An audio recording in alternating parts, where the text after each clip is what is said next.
Hi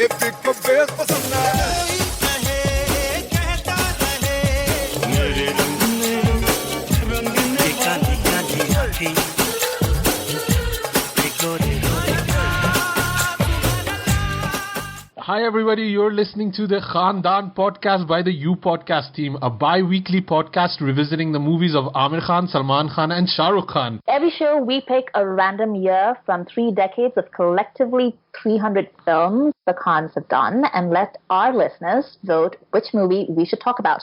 So it's entirely up to you. Pick a team, make a vote, take us down nostalgia lane, punish us or make us reassess a movie we dismissed. We love the Khans, most of us, sometimes. And we would love for you all to be part of our Khandaan, because when it comes to the Khans in Bollywood, nothing else really matters. Hi everybody, Asim here from Khandaan Podcast. I've got 3 bum chums with me. I've got a new bum chum from sitting in the from the film companion team. We've got Suchin Mehrotra here. Suchin, man, thanks, man. It's really cool to be part of the podcast. So yeah, it's good to be here. I think we've been like DMing for like at least 3 years to get you on, right? Like before even Khandaan existed, I think. Yeah, I think it's been more than 2 years. So yeah, it's been a while. It's good to finally be here. And you're normally in London, but now you're in Mumbai. So we could actually just done this face to face in a couple of weeks. But it's such an auspicious moment. It is the 25 years anniversary of Hum Aapke Hain Koun. So yeah, like, you know, we needed to get somebody serious on here. What are we talking about? We're going to be talking about a few of the teasers that dropped. We're going to be doing spoiler-free kind of Sacred Games discussion, and then we're going to dive into Hum Aapke Hain Koun because it's such a big movie. I'm worried we can get this done in one podcast. So, let's get started, guys. Oh no, we also had some trailers we wanted to talk about, right? Dream Girls, that was the one. Dream Girl, I think. Dream Girl? Oh, is it? Yeah, okay. Just one. There's no... I mean, Ayushman could probably play the whole band, but no. भैया माता सीता तो कहीं दिखाई नहीं दे रही सीते माते प्रभु प्रभु आप आए गए सीता माता की तुम्हारी अम्मा ने कितने बकवास करके एक लड़का पैदा करो और तुम सीता बन जाते हो राधा बन जाते हो तुम्हें मालूम नहीं है हम पे कितना लोन है आप भी तो ब्लड बैंक छोड़कर हर एक बैंक से लोन ले रखो जब आए तेरी याद मुड़ के जाती नहीं मैं मिडिल क्लास होते ही फर्स्ट क्लास हूँ क्रोशे का काम भी जानता हूँ स्वेटर पर नाचता हूँ मोर बना सकता हूँ माँ बनने के अलावा कुछ भी कर सकता हूँ एक बार ट्राई करके देखिए माँ बनने का जॉब का हेलो मैं पूजा बोल रही हूँ क्या हुआ आवाज अच्छी लगी लगी ना तो करना बातें और भी अच्छी लगी मेरे इमरान हाशमी तेरे लिए दिल को टेलीफोन है बजता Who's excited for Dreamgirls? Like the trailer dropped. Sujoy, what do you think? Did you like it? I mean, I don't know because there is a bit of a...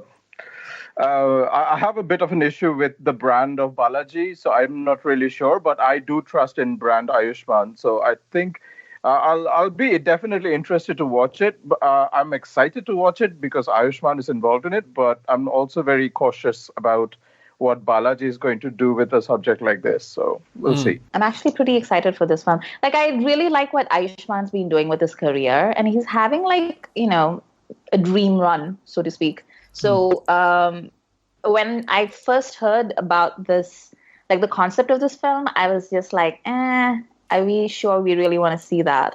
And then I saw the trailer and I was like, well, this is actually really funny. I'm just scared that all the good one-liners have been seen in the trailer. So I'm just hoping that it'll be funny even when I watch it. But I think Ayushman has earned my trust to that extent that I'll watch it and then make up my mind. Suchin, what about you? Like, has he become like Ayushman, like first day, first show kind of guy for you? I think he definitely... I think he has for sure. I think very few people have that, and that level of consistency, I think he's hitting it out of the park every single time. I think brand Ayushman is killing it right now, and this looks like, again, exactly down his alley. It's got the humor, it's got sort of the social aspect to it. I don't know how he has access to these stories and scripts that nobody else seems to be getting. It's almost like he has his own team of, like writers who go straight to him first or whatever it is.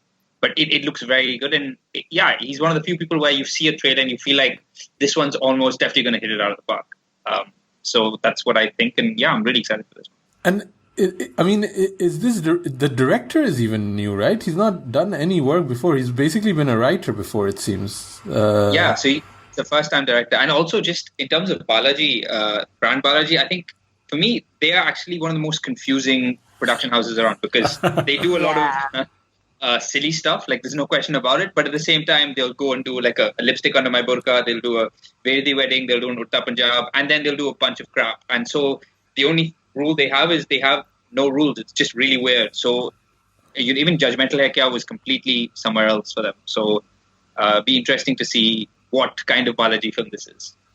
What happened with Judgmental Hai Kya? Did it work at the box office? Like, it just came and went, and I don't know if it was it a hit or not? It wasn't, and there's no way that it didn't sort of crash and burn exactly, but it didn't do too well, and there's no way it can. A film like that is really I think it's one of the most interesting films of the year, and it was so brave. It was the kinds of things they were trying to do, and there's no way a mainstream audience is gonna sort of take interesting over something that they're used to. So as soon as I saw that, I knew that it's not exactly gonna rake in the cash. But it was a very brave effort, I thought. Right, Sujay, you saw it too, right?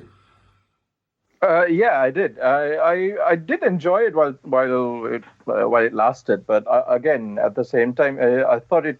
The second half of it just didn't really bring things together. It just ran with whatever it could. I don't see it being a cash cow, like ringing cash registers for Balaji, or I don't think it would do well with Desi audiences, at least. It was fine, I suppose. I mean, the thing that I really liked about it was that it also had that leading lady, Nusrat Bharucha, I think her name is. I saw her in Sonu Ki Titti, and I thought she was kind of the best part in that movie. So I kind of like that she's getting more kind of getting more eyeballs on her with this movie.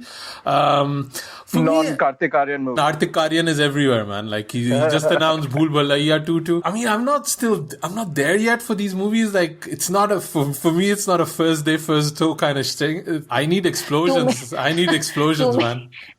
Too many poor people. Yeah, like, it's all in this. Is it like all in the same, like, small mini town? Like, they all look the same at the moment for me, but they have issues. Oh, they have issues with toilets. Oh, they have issues with this. Okay, I'm done.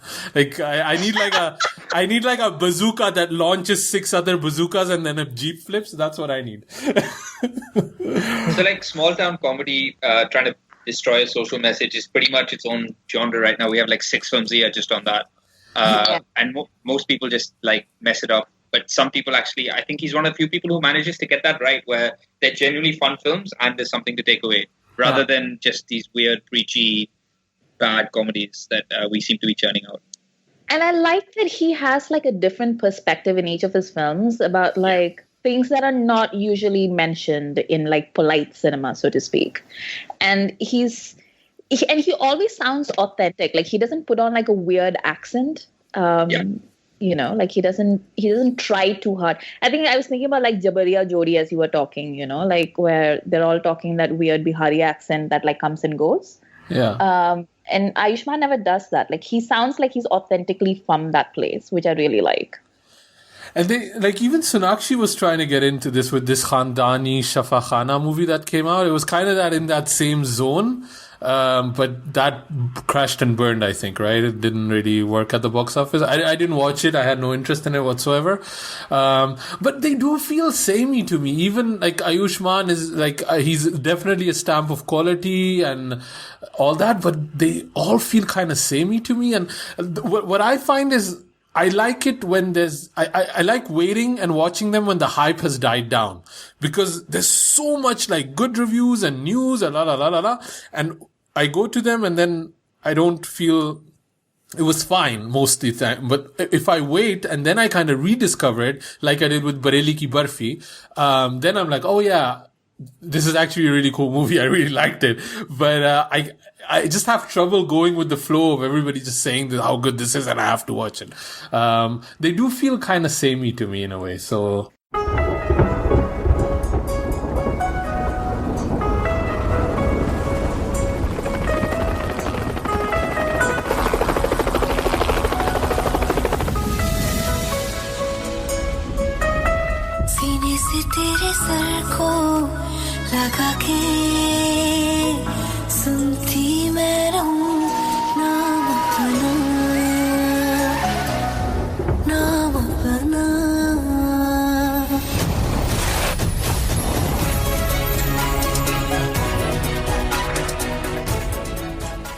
Like, I've had this question before about, is it Karan Deol? So Sunny Deol is launching his son, Karan Deol, that's his name?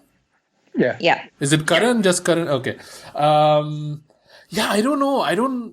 Like, it looks like what I'm seeing visually, it looks nice.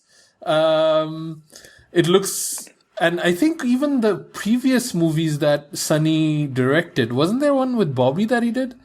Yes. Dil Lagi. I remember visually it was quite nice, like the way how, like, you know, on a level of production, but yeah. Yeah, it's sort of weirdly generic looking. Like, it feels like Diet Sunny Deol in a smaller frame, you know, and this new girl who is really chirpy, like she's doing her best Amisha Patel impression, and they are gone to Ladakh and doing what white guys do, hang out with the Buddhist kids and dance around the temple.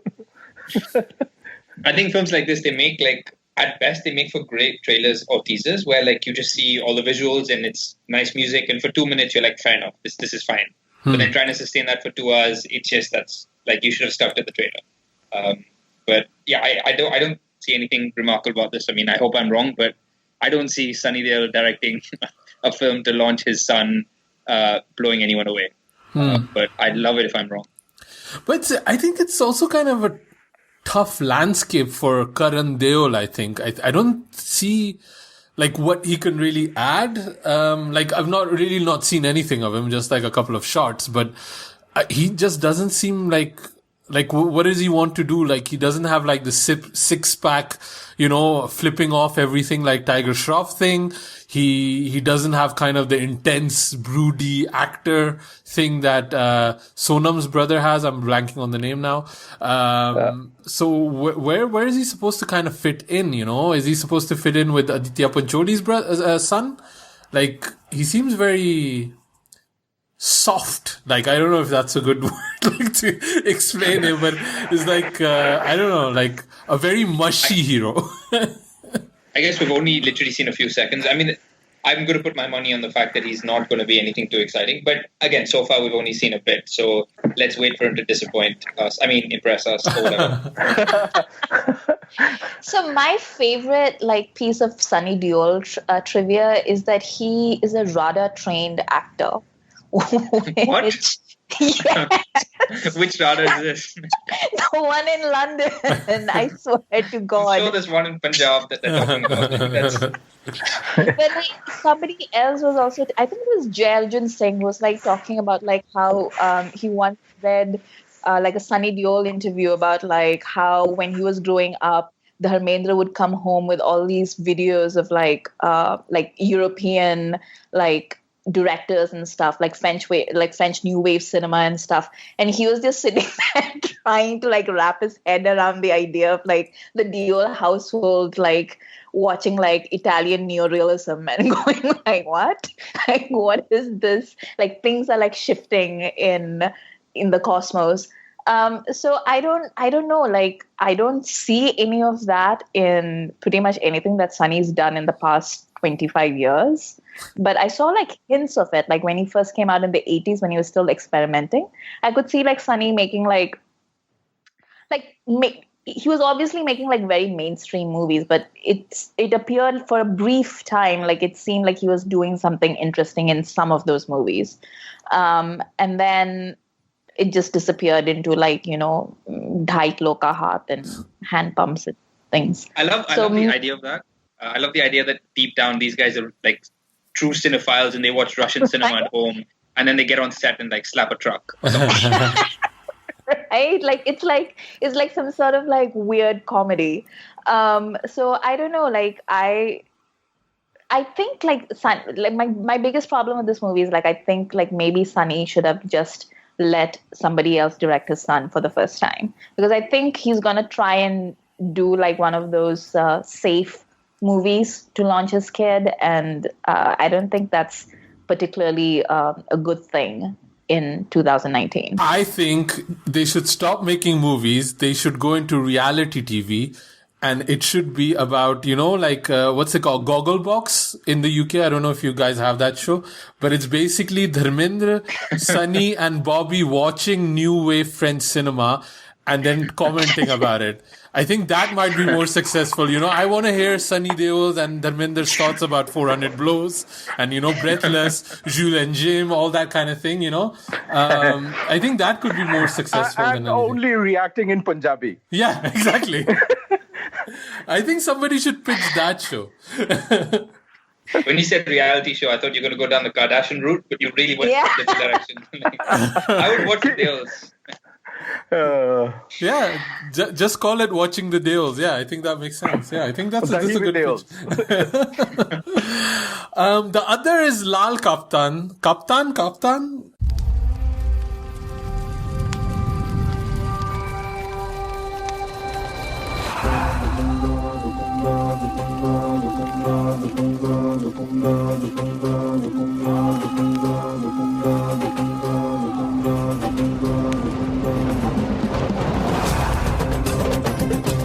हर राम का अपना रावण, हर राम का अपना Dussehra.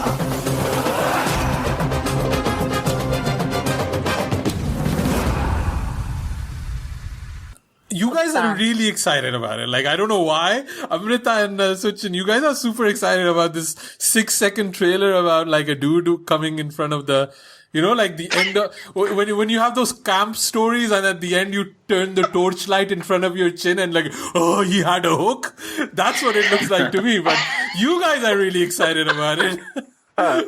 What's that about? It's just Saif Ali Khan wearing kajal. I mean, like, yeah. What are you guys like so excited about it? Wait, Suchin, you can go first. I was just going to say, I think, like, for me, this is Navdeep Singh. And I mean, he did NH10 was his last one. So that in itself makes me excited as hell. Also, there's something about post Sacred Games there where he's had like a reconnaissance or whatever, where it's just like he's here to sort of. There is this brand, this energy around him that, now he's going to be really given interesting stuff, which makes me really excited. And I literally just heard like a one-liner about this film where it's this like intense revenge story. And it's more like, maybe it's just my idea of what it could be rather than what it is. But I just think that this could be something that's really different. So yeah, for me, I think this is probably one film I'm looking forward to most. It's been a long time since Saif has had this energy around him, like I keep talking about like how some movie stars just have it and then it can go away and then it can come back apparently. So I think Saif, like after Omkara, like this is like maybe the first like really sort of rustic character that I've seen Saif do. And when Omkara came out, like I would not have believed that Saif could have done Langda Tyagi until I saw it with my own eyes. And now that I know that he has that gear, which he hardly ever engages, I'm really looking forward to Laal Kaptaan. And also like Navdeep Singh, like I'm just interested to see what the two of them can do together. I am really loving this new Saif. And I was watching a lot of the Sacred Games interviews he's doing. And dude does not give a shit, man. He's like super cash. Like he just says whatever's on his mind. It's really kind of cool to see him. Like he seems more at ease with his position or in the industry. I feel like I think there was a bit of antsiness where he had this success after Omkara and he felt he needed to deliver on something. And now he's just kind of given up on that. Like I think this energy around Saif has been kind of going around for a few movies. But those movies have not worked. Like even Chef and Kala Kandi and all that kind of thing that he was working on. But I think it has kind of lit up some fire, maybe more from Sacred Games than anything else. But I'm liking this new Saif. Maybe it is hanging around with Kareena more and more. Maybe. I think Sacred Games literally saved his career. Like there was a point when Chef didn't work. He had so many flops. Kala Kandi they were trying their best to dump it on Netflix because they're like, it's not going to work. And then they fought to say like, no, let's release it. Give us a chance. Just when they literally starting to give up on him, then Sacred Games happens. And that literally makes him that guy again where everyone's like, shit, we have to work with him. And now he's got like 4 projects in the next 2 years. Right. So it literally saved him. Yeah. So yeah, hopefully he does something with his newfound thing and does some really cool stuff. So let's see. Yeah. You've also finished Sacred Games Season 2, didn't you, Suchin? The kind of like segue to that from Saif. Hello कौन? गायतोंडे भाई? आओ कहाँ हो आप?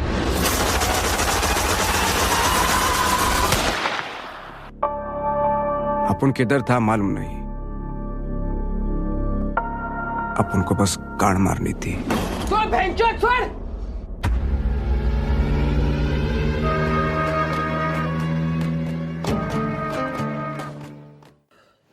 Yes, yeah, I finished it 2 days ago, yesterday, something like that. Wow. Sujo, you finished it. Amrita, did you watch season 1 or did you not even watch season 1? No, I finished season 1. You did? Okay. I'm up to episode 5, I think, so I'm not done yet. So I think we just want to kind of give our quick thoughts a little bit. I think, Amrita, you were saying that, that it kind of turned you off because of the online reaction to season 2? Well, it turned me off as in like it went from like, oh my God, I'm really excited, I want to see it right now, to like, oh well, I'll watch it at some point. I wouldn't say that it's completely turned me off, but yeah, like, because the people I follow on my timeline are people whose opinions I trust. It's not like randoms or like critics. It's like my friends who enjoy the same kind of content that I do. And I think that's how a lot of people watch things these days as well. Yeah. So, like since most of the people that I am friends with were just like meh, like I don't think anybody hated it, but people were definitely indifferent about it a little bit. And I was just like, well, it just, because there's like so much good content right now, Asam, like whether it's in Hindi or in English or in like another language, there's like so much good stuff that I literally have like a backup of like things that I must watch because everybody's lost their damn minds over it. So then when you see something that everybody's like, theek hai, then you're like, well, then that just goes to the bottom of the pile, Yeah. And I think even when Sacred Game Season 2 dropped, also Mindhunter dropped at the same day or 2 days after. And I was like, I was more looking forward to Mindhunter than actually watching Sacred Games, although I really loved season 1. But it's what you mentioned, there's just so much content out there. And I was like, wow, should I watch this show produced by David Fincher that I know is going to be slightly better, and I definitely enjoyed more than Sacred Game Season 1. But it was weird because I did really like Season 1, but I don't know, was it maybe because they had to change directors mid-season or between shows? Was it also that they disbanded Phantom, right? This was produced by Phantom season 1 and then they had to disband it. Is that correct? Does anybody know? I'm not sure if it's to do with the directors or not, but I can see the stark difference between season 1 and 2. And that is, in season 1, we had such memorable writing with the characters. So we had like the Parulkar and Katekar, and then we had Cuckoo, and then the whole dual sort of timelines going between, the switch between Gaitonde and Sartaj, right? And all of these was happening and very engaging. And then you had Radhika Apte as well, right? And season 2 just felt like we got rid of everybody all that we talked about in season 1, and just bunch of new characters, and none of them are as engaging. None of them I want to spend time with. And I mean, even Sartaj, I felt like I was not enjoying watching what his sort of quest was. And the only sort of redeeming character that I really liked in this season was Majid, who's played by Amir Bashir. That's the only character that I wanted to follow his story more than anybody else. Even like Luke Kenny's Stone Cold Killer, who was like really cool in season 1, just somehow fizzled out in season 2.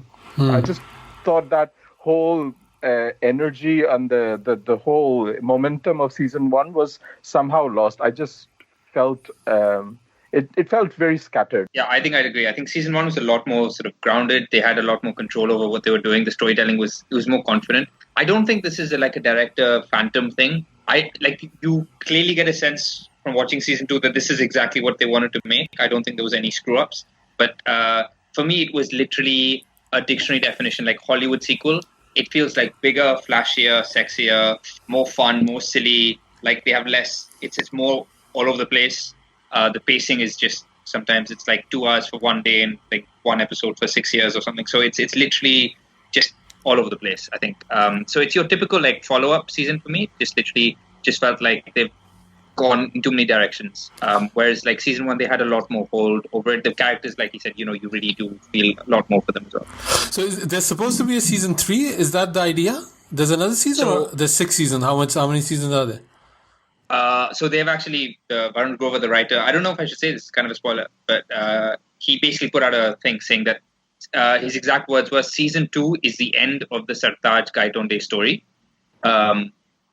which to me means that there will be more Sacred Games, but it's going to focus on different characters or new characters. But he just put out a statement saying that it's the end of the Sartaj Gaitonde story and the end of the book, their adaptation of the book. So I guess if there is a season 3, they're going to do something else with it. Oh, okay. Yeah, then it's really feeling weird for me because I'm up to episode 5 and the momentum has still not picked up really. I thought it was kind of a slow burn, and like you said, it's kind of the Empire Strikes Back kind of thing, it's building up towards something. But now I'm kind of sad that like season 3 is not even going to be about this character that we so invested in. Honestly, my problem is that I don't even know who's talking to who these people are, what the connection was, who's Trivedi, where did he come, like where is he? Everything looks in the dark. Who are they torturing now? I'm like, also like, I just feel the investigation part, I don't know, like this just doesn't seem like a logical plan in how it's going. He's like calling this person and calling that person. And then I'm also getting confused by the time lapse because the time difference is less, right? Because I think when we were following the start of Gaitunde, that was like 20 years ago. But now it seems to be like a difference of 6 months or 3 years? Or I don't know. He's catching up, Yeah, so I'm having real trouble even following. And maybe it's my mistake. I should have watched season 1 before I started on season 2. But I think in this era of streaming, nobody has time to do that. So I think that needs to be built into the narrative. And I don't think season 2 has done a great job with that because I'm confused as honestly. You definitely need a recap for this. Like I tried to recap as much as I could, like on random videos, but and it is really hard to follow. It's not and they really don't make it easy. Yeah, they even do like a recap video with Nawazuddin doing the Gaitunde impression, which is really weird because he's like dressed in a modern black suit and then he's doing the Gaitunde thing, and then it just felt very weird to me. But anyway, so they give you a recap. Sorry? It's only 4 minutes, so it's very rushed as well. The Nawaz's recap. Yeah. And I mean, they hit like main story points that I kind of remembered, but then immediately they start showing like Save's dad, and I didn't even know he was Save's dad. I was like, okay, that guy is that guy. I hadn't even figured that out because they don't fill it in the recap. And it's like, and in the recap, there's no Cuckoo, but then within very quickly, it's about Cuckoo being, like they revisit his story, and it's like all very, very confusing. The two things I did really like is I really like the Ram Gopal Verma spoof that they give in there. Yeah. That I really, really liked. And knowing that, Anurag Kashyap has worked with Ram Gopal, I felt it was very much on the nose. And I also really like that, is it an ashram? What is it? Is it called an ashram, that center in Croatia? Ashram, cult, take your pick. Yeah. I don't want to use like offensive words. I know people, it's touchy, all these things. No, it's definitely a cult. They want to destroy the world. I think you can call it a cult. That's pretty safe. Okay. So, I really like their, how it was built, the architectural design. I don't know which building that is. So those are the two things I like. The third thing I like is the kurta they wear when they go into the ashram. I thought that was really cool, the thing that he was wearing. This kind of sounds like, like when you put a gun to somebody's head and like say something nice, and it's like like the set design. Or if you... बहुत खूबसूरत थी. It's like when Chandler and Ross watched Joey on TV and like the lights were good. Or like if you had to say something, or if you went to one of those screenings and then if the director happens to be there and you have to say something, it's literally just Yeah, I really like the locations. Locations were great. Yeah. Basically, what you're saying is I'm praising Sacred Games Season 2 like I praise Amir Khan movies. That's what you're saying, right, Amrita? Pretty much. Amir Khan's #1 fan. Painting, taking a painting.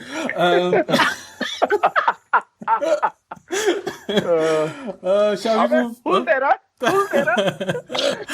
Shall we move on to Hum Aapke Hain Koun, or did we forget anything else? I kind of want to talk about I want to talk about that Karan Johar interview thing, but I'm just fearing the shadow of Hum Aapke Hain Koun is looming upon this episode, and I don't know. Do you want to did you guys watch it? Sachin saw Batla House and Misson Mangal. I'm already moving too fast. Yeah, see, that's how much I'm like, guys. You don't know like how many notifications and messages I got about the Hum Aapke Hain Koun episode. I'm like shivering in my bootsies. We're not going to be able to deliver on people. So okay, Sachin gets like 2 minutes each for these movies. I'll make it really quick. Luckily, there isn't that much to talk about. Batla House, I was excited for it because I'm a big Nikhil Advani fan. He's only made one amazing film, I think, which is D-Day. And I thought, like, that's it. You know, he's going to make the same thing again. He's made a lot of crap since then. But no, unfortunately, this isn't the same guy. Like, I don't know what to do with his career anymore. So it's based on a sort of a true story where the Delhi police was accused of like a fake encounter. I think it was 2008. And I really thought this would be him back in his element. But it was, I think, probably one of the most restless, frustrating experiences I've had in a theater like this year. Like, I was just like, with all respect, I just wanted to tell the film to shut up because it was so slow. And I mean, there's nothing glaringly bad about it. It was just boring, which is the worst thing a movie can be. And weirdly, John Abraham, for the first time, I thought was pretty decent. I felt he really got the whole frustrated cop thing right. But yeah, it was such a slow burner. And there's so many interesting things they could have done because they tried to do the whole different perspectives thing of showing one event. And there are so many films that have done that in cool ways. But it really didn't work. Like, there was so much of like, and it was really weirdly uneven. Like, nothing would happen for like an hour. Then there would be a random action sequence where you're like, is this an action movie? And then it would go back to like John Abraham just sulking for an hour. So it was just all over the place. So which is really, really sad. But be good, be bad, just don't be boring. I gotta ask you, man, you're the first Nikhil Advani fan I've met. Like D-Day was not Sixth Sense, right? Like, how are you still a fan of Nikhil Advani? I can't understand that part. So that's really fair. I think I'm a D-Day fan, and I'm just holding on to that film so much. I'm like, come on, this is the guy, right? Everything else is crap. But I really can't stand by him anymore in the sense that he made 2 terrible films after that, which is Hero and Katti Batti in 2015. He made POW, which is a show for Hotstar, which is interesting. But yeah, I don't know. He's just made some of the most significant and stupid films of the last 15 years. I don't know what you do with that. He makes a Kal Ho Na Ho, then he makes a bunch of stuff that nobody watches. Chandni Chowk to China, D-Day, and then 2 crap films, and now this. So maybe he also launched Aditya Pancholi's son in the meantime, by the way. In Hero, yeah. I mean, let's not forget how bad he is. Like, and he had some major chances. So for me, he's been done for a while. So I was just like seriously surprised when he just said, you're a fan of Nikhil Advani. I was like, wow, D-Day really must have worked for you. How much? So I think I'm the only one who thinks that. But yeah, I was just holding on to that film and what that could be, but yeah, I'm giving up at this point. Yeah. No, I get a lot of blowback when I shit on Nikhil Advani because I don't even believe he directed Kal Ho Na Ho. I will not believe it. I will take this to my grave. It's a ghost direction. Yeah, he did not direct it. I don't care what Karan Johar says. I don't care what Nikhil Advani says. It's not him. But anyway, and I get a lot of people coming back to me like, who he did D-Day, which I admit I did not watch because I'm not interested. But it's like, look at the rest of the work he's done. He's terrible. Like, I don't understand it. But how high was it on the fascism scale though? Batla House. Like, was it like an Italy? Was it like a Donald Trump? Was it like regular everyday Wednesday fascism? Like, where were we? So it was really interesting actually, like in the sense that I didn't know what to expect, but like the trailer made it look like, it had the whole sort of terrorist narrative going, but then it's also trying to give these progressive speeches. But one thing I found really interesting about this film was it was basically how what he's trying to say is how these guys believe they found terrorists, and how because of the media and the public outcry and sort of all the sort of everyone just basically making such a big noise about it, they couldn't pursue the case and investigate because everyone's just decided that they're wrong. And so it used like a weird, so it basically used the whole minority thing in the sense that instead of basically being the same Bollywood film we've seen so many times where they're preaching against anyone who's looking down on a minority, they showed terrorists who used, so it's basically how politicians squashed the police by saying that they hate Muslims is what they were trying to push. And actually how that was used against them when that wasn't the case. Oh, poor cops. Oh, poor baby cops. Pretty much. So that's what they're trying to do. That's the entire film. It's basically poor cops. They had it so bad. That's exactly what he was trying to do with the entire film. It's interesting that that's where they went with it, because that's a very American trope. Yeah. You know, like I haven't really seen that much. Yeah, I guess I do see a little bit of it. Like it's been a while since we had like a proper cop movie in Bollywood, I guess, that was like big and mainstream. Simba. I don't think those three. yeah, I guess. Well, Simba was also very like, oh, poor cops. They can't like shoot people in the street. You know, like Simba was disturbing. Like I just saw some of my favorite actors just completely like condone murder, and I'm like, how is this okay, guys? Like, it was. I found that film disturbing as hell. It's terrible. So that's why that's like everyday fascism now, right? Like, I was gonna say, last great cop movie, massive exception. Article 15 is technically a cop movie, no? Yeah. Nah, not seen it yet. Waiting for streaming when it comes, but I remember when that Ganga Jal movie came out. Oof. Do you remember? I do, yeah. Yeah, and everybody was like honestly shocked at it. Like everybody was like, wow, like that's just wrong. And now everybody's like, of course. Aisa hi karna chahiye. Yeah. Like, it's amazing how quick and how far the culture has shifted. Rohit Shetty said that in an interview where basically his defense, he got very emotional and angry. He basically said his defense was, obviously I condone it in the sense that if that ever happened to someone I love, I'd quite proudly go and murder them. I'd kill the guy. And I was like, well, fair enough then. Like, make more movies, please. Yeah. I remember that one line, and I think it's from Anupama Chopra's interview with him. He was like pretty much straight up, I would shoot the guy in the street. And it's always stuck in my head that Rohit Shetty clearly is a fascist. Like, if there's no other ways around it. And I'm fine. He's a nice guy, I'm sure. Like, you know, he's into flipping cars, but if you think that way, you are a fascist, you know? So, and that tendency also comes through in his movies. And I don't know, for John Abraham, I don't know where his career is. I don't know what he's trying to do, but I love that, review that you, sent to me, that Batla House is basically Rashomon for, soft fascists. And, I was not looking forward to the movie. I made fun of it 2-3 episodes ago. And I'm kind of glad that it's not, that formula isn't working anymore. It's not a surefire hit to, you know, bring in hundreds of crores. But he's done worse, you know, and I'm sure he will do again soon. So, I think John Abraham is kind of like another Nikhil Advani, where people didn't pay much attention. Then he does a Madras Cafe, and he does a Vicky Donor, and everyone's like, holy shit, he's the producer who cares, and he stands for meaningful films, and everyone got excited.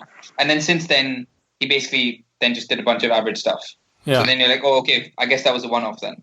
Yeah. There was a time when his brand was exciting. Now it's less so. Yeah, but only because of his own machinations, right? Like I don't even think about him when I think about Vicky Donor, that he was involved. You know, that connection has even been broken. So all of the goodwill he had is gone. You know, for me, he's the guy from Satyam Vijayate now, you know, and that's what he is. And that's terrible, you know, and he's clearly a smart guy. But I don't know, like, fascism sells, I guess, you know, it's bad. Misson Mangal, you also saw it. I have to say, I'm kind of getting excited for Misson Mangal. I want to kind of see it. Like, I was not very psyched with the trailer and the teaser, but it's been getting a lot of good buzz. And even people that I know that went to see it, they're like, this movie is actually really good. So, is this true? Is this actually a good movie, Suchin? I think overall it worked for me in the sense that it is very much the fluffy, glossy Bollywood version of the story. Like Hidden Figures is the go-to Hollywood reference, where you're obviously telling this story of these amazing people who did something that was obviously shouldn't have been possible. But there's no question that this is still the very Disneyfied, simplistic version of the story, which is fine. Which I would argue Hidden Figures also was. To an extent, yeah, for sure. You know what I mean? Yeah.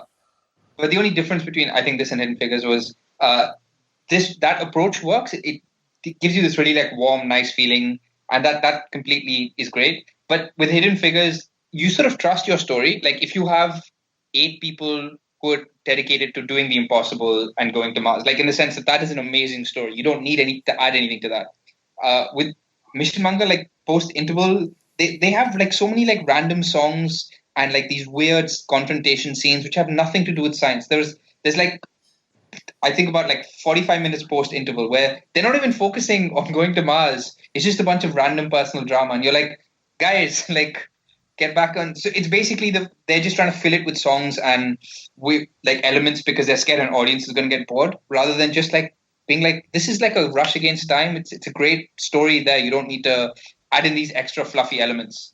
So there were aspects where it got really silly, which was tough, but in the end, it does what it's meant to do. They obviously achieve it. You really feel that pride. So I think it works, but I just wish it was less. It felt the need to be less like spoon feeding. So does it go? Do they go like to Mars like Zero goes to Mars? Like it's like an afterthought to the movie. Like last 5 minutes, chala bhi gaya, wapas bhi aa gaya. It's done. No, luckily they focus on it a bit more. But also what I liked was the big test for me is Akshay Kumar just going to steamroll over this film, which he doesn't completely do. It's very much him and Vidya Balan who are like both the leads. She's, I think, amazing in this. Like she has you from the first second. I think this is one of my favorite performances of him this year. He works with it really well. Apart from them, I think everyone else is just fine. They're all just like just sort of secondary characters. But I think she's really is the driving force of the film. So I'd say it's worth watching. Yeah, I'm just kind of like trying to figure out why Hidden Figures has this kind of like refiner image, and Misson Mangal. Is it something in the marketing that they did? Because obviously Hidden Figures is playing up the racial aspects of it, right? Yeah. And I don't feel Misson Mangal really played the women empowerment angle to it, where we all know the image, the photo that made that whole mission successful, right? And I don't know, is that how you need to sell it to Indian audiences, with having Akshay Kumar on the foreground? Yeah, I mean, unfortunately, that's the case where, like, first of all, the film completely pushes the women empowerment thing in every chance it gets. So it's not even trying to be cool on that front. But that is really sad. Like, I don't know why his face is like 90 times bigger than theirs on the poster. Like, why he's being used to sort of sell the film when the cast in itself is very strong. You have Taapsee, you have Vidya Balan, these are big names. But I guess typical Bollywood mentality. But I just was slightly relieved in the film when he clearly is a lead, but I didn't feel like he was getting all the attention. I felt like there was some sense of balance. Right. But yeah, marketing-wise, they're just going to be like, it's an Akshay Kumar film. Oh, by the way, it's got some other actors. That's probably what most people are going to think. I mean, that's good to hear, right? Like, I mean, at least if the movie is something separate from the marketing, because we were all focusing on the marketing because obviously we hadn't seen the movie yet. But for us, it was kind of a turn-off, right? So I'm glad to at least hear that why people are kind of getting back and telling me that it's a good movie, because clearly it seems that the movie has a bit more of a depth to it than the marketing of it does. Did you, Amrita, did you read that blind item about Akshay Kumar's salary compared to how much the women earned in this movie? No. Yeah. It's 81 crores, right? Yeah, 81 crores. Akshay got, and I think he's what, 30 minutes in the movie or something like that? 25 minutes? Is that correct, Suchin, or not? No, I don't think so. I think he's in it as much as she is. Right. But at the same time, it's technically an ensemble film, right? So it's not. So yeah, I don't know why he's getting paid to death, but I guess that's him. Is there really an ensemble when like Akshay is involved, or like any of the top like Bollywood actors? Like if you put Salman in that same position, is it really going to be an ensemble when it comes to a pay packet? Like I don't think so. And it's the closest you'll ever get to an ensemble if you have a massive star to help. Like it's clearly centered on him, so that's very true. But yeah, the fact that he's let other actors in the frame just means he's this amazing guy who cares about movies. Yeah. It's like when when Shah Rukh does these films, like Dear Zindagi and everything. Like everybody's like, Guruji, Charan kahan hai? I think the last ensemble movie that Akshay did was probably like Bulbulaiya or Hera Pheri even, But Hera Pheri was more about like equals because like Sunil and he were like pretty much on the same footing at that time. Yeah. And Babu Bhaiya on top. Yeah, that was a different era. That Akshay and this Akshay you can't really even compare them. Suja, are you still going to watch Misson Mangal? You didn't get a chance, right? No, I probably not because I don't have really got any time this week or next. So I'll probably catch it on streaming. So Joy has a life.